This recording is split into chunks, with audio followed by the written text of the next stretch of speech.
Impacts of colonization. Cultural genocide is a process of destroying indigenous culture.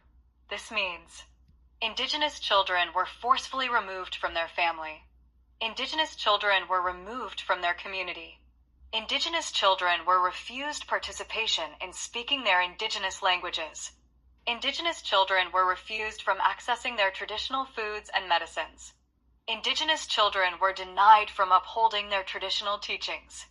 Indigenous children were refused from practicing their ceremonies. Indigenous children suffered abuse, physical, mental, sexual, emotional, spiritual.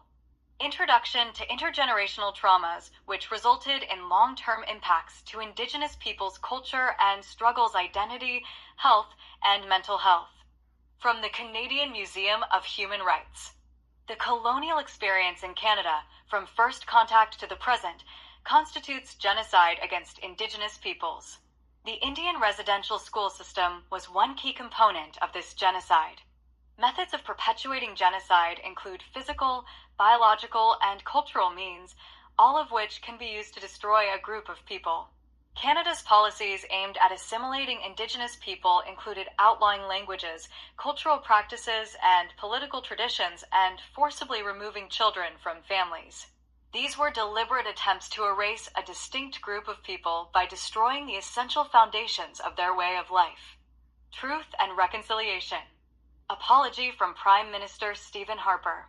June 11, 2008, the Prime Minister of Canada, the Right Honourable Stephen Harper, made a statement of apology to former students of Indian residential schools on behalf of the Government of Canada.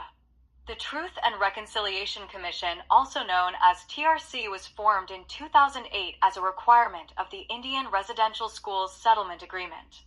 In 2009, the late Honourable Murray Sinclair, from Peguis First Nation, MV, was appointed Chief Commissioner of the Truth and Reconciliation Commission of Canada.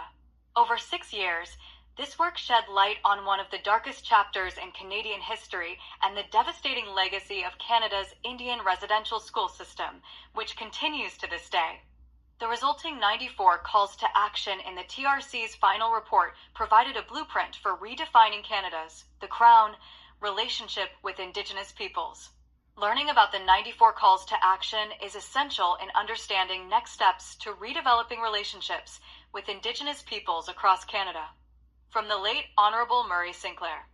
It's hard for two people to talk if they are standing facing different directions and each shouting at the other. In order to talk, people need to walk together, he said. Sometimes you need to extend a hand and walk with someone over the same path you may already have covered so that you can start your journey together. From the Canadian Museum for Human Rights. We can't talk about reconciliation unless we are grounded in truth. Truth comes first.